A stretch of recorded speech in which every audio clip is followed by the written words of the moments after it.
We're going to talk about banana pose today. Really nice pose for opening up the sides of the body.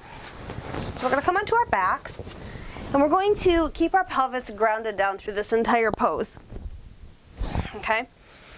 So we're coming down here. We're going to bring the legs down. We've rolled the shoulders down and under, right, to keep them in check.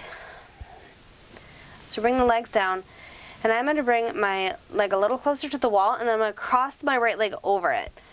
So for my arms, I'm going to bring my wrist of my right hand gently into my left and just secure that down. So for the shoulders, we want to make sure that we're not rolling the shoulder in immediately. We want to keep the chest nice and open.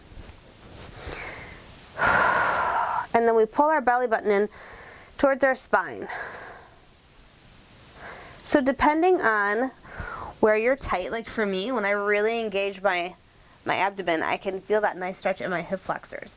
And there's all variations. So you can also bring this down because we're in a little bit of hip flexion here when we cross the ankle.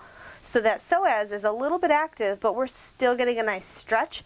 So the other thing we can do is just bring the legs down next to each other. Now, depending on how you want to teach this, you could also put a strap around the ankles if this was more comfortable for somebody. Say if they had knee issues and they weren't comfortable bringing their leg over. And then with the hands, of course, there's variations. You can bring the palms together. I like to clasp my hands and then turn palm side out or up. I think that's really nice because it rolls that pinky out and increases a little bit of that lateral rotation. So for the hips, we have a little bit of abduction going on here and then adduction because we're stretching that IT band, a little bit of those hip abductors, right? And we got our lat, maybe a little of our QL, and then our ribs. We're getting into those intercostal muscles.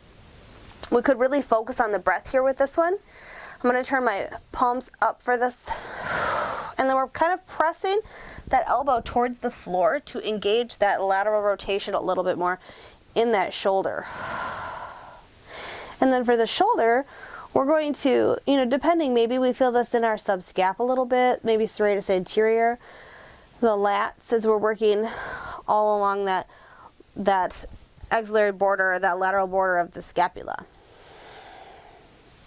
So when we're in this pose with our arms above, you could put a couple of bolsters there if that felt better, or one bolster, but we don't want to have any numbness or any tingling in the hands when we are in this pose.